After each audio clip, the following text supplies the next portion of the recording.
Hey everyone, welcome back. Hope you're having a fantastic day so far. So yesterday, former President Donald Trump made some comments about Social Security and some possible cuts that would be made if he becomes the next president of the United States. So we'll be covering that. Plus, Joe Biden also released his $7.3 trillion budget proposal, so we'll be covering that as well. But before we go ahead and dive into the main content of today's video, if you wouldn't mind helping me out real quickly by just giving this video a like, that just helps out with the good old YouTube algorithm, and also consider subscribing to my channel if you have not already.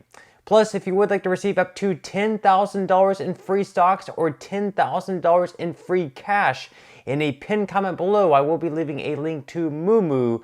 All you have to do is once you click on that link is just sign up for a free account and then deposit at least $100. At that point, Moomoo will be sending you at least 5 free stocks worth all the way up to $10,000. And if you'd rather just have the cash, all you have to do is once you receive those free stocks is just sell them for what they're worth and then transfer the cash value right back to your bank account. Okay, so diving right into our lead story of today's video, and this one is from The Hill, where the former president and Donald Trump is saying that if he is elected in November, his first action once coming into office is to go ahead and pardon those who were arrested in part of the January 6th attack on the Capitol. So according to The Hill here, Trump says one of his first actions would be freeing imprisoned January 6th rioters. So former President Trump on Monday said among his first action, if he is reelected in November, would be to free rioters in prison for their actions during the January 6, 2021 attack on the Capitol. He said on Truth Social, my first acts as your next president will be to close the border, drill baby drill, and free the January 6th hostages being wrongfully imprisoned, Trump wrote on Truth Social. So let me know in the comment section below, do you believe that those imprisoned for the January 6th riot should be pardoned by Trump if he does become the next president of the United States? Do you believe that some people should be pardoned for their actions, perhaps if they did not, have as big of an impact on the situation? Or do you believe that everyone should be? Let me know in the comment section below. Also, yesterday, Joe Biden took full advantage of some comments that Donald Trump made on CNBC Squawk Box about Social Security and some possible cuts that could be made. So according to The Hill here, Biden cuts digital ad attacking Trump over entitlement cuts. Comment. So according to The Hill, President Biden's campaign released a new digital ad on Monday targeting former President Trump over his recent comments on entitlement cuts. The ad featured an interview with Trump on CNBC Squawk Box on Monday, where he argued there is a lot you can do when it comes to cutting funding to entitlement programs like Social Security and Medicare, when host Joe Kernan asked if the former president had changed his outlook on the issue. And you can see up here on X, the Biden-Harris HQ page said, Trump, there is a lot you can do in terms of cutting Social Security and Medicare. And then they go ahead and play this clip. Let's go ahead and roll it up here on the screen. You changed your outlook on how to handle entitlements, Social Security, Medicare, Medicaid, Mr. President. It seems like something has to be done, or else we're going to be stuck at 120% of debt to GDP forever. So first of all, there is a lot you can do in terms of entitlements, in terms of cutting.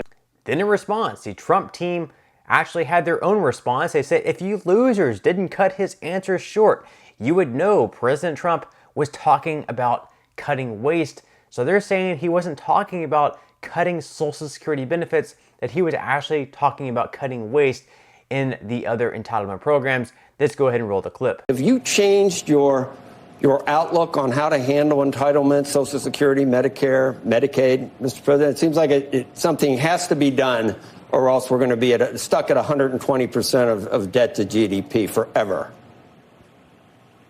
So first of all, there is a lot you can do in terms of entitlements, in terms of cutting, and in terms of also the theft and the bad management of entitlements, tremendous bad management of entitlements. There's tremendous amounts of things and numbers of things you can do.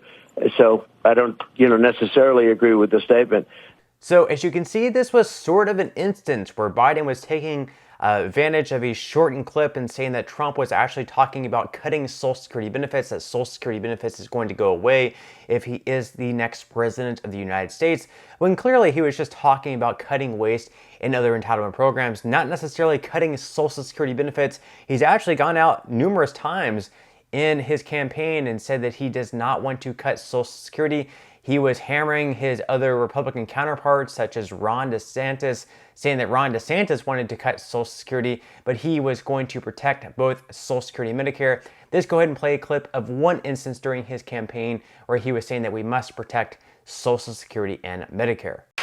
And unlike Ron DeSanctimonious, who voted to gut Medicare, to remember that he voted to gut it, and Social Security, gut Social Security. And he voted 3 times to raise the retirement age to 70. You know, Ron DeSanctimonious is a disciple of Paul Ryan. Anybody that's a disciple of Paul Ryan, you don't want him. But I will always protect Medicare and Social Security for our great seniors. Now, despite the fact that Trump has said on multiple occasions that he will not be cutting Social Security and Medicare during his campaign, CNN even took the time to go out and write their own article saying that Trump suggests he's open to cuts to Medicare and Social Security after attacking primary rivals over the issue. So even CNN is out there on the attack on Donald Trump. And I think that we should at least be honest, even though obviously CNN is more on the left, so they're going to be a little bit more pro-Biden over Trump. Even they are coming out and saying that Trump is saying that we're going to be cutting Social Security.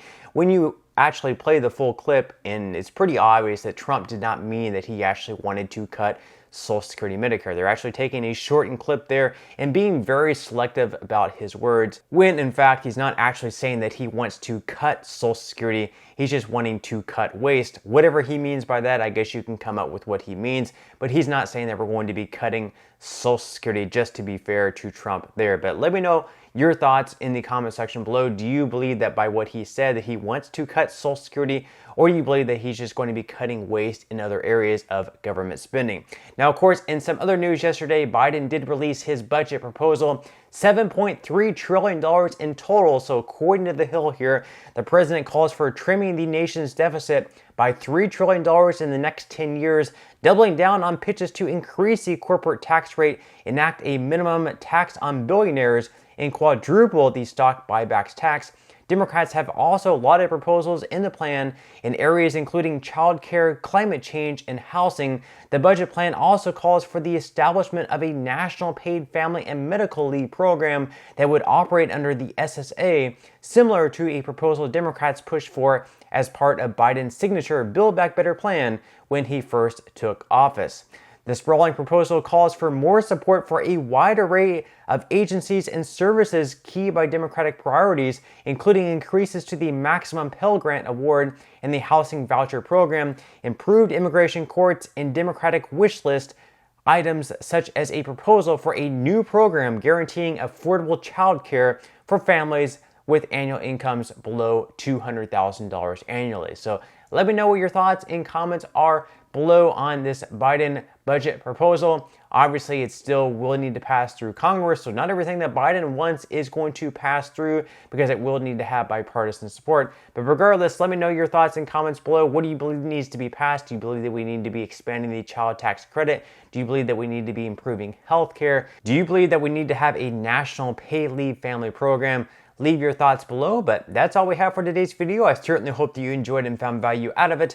If you did, again, I would greatly appreciate it if you could give this video a like. Consider subscribing to my channel if you have not already, and I will see you in the next video.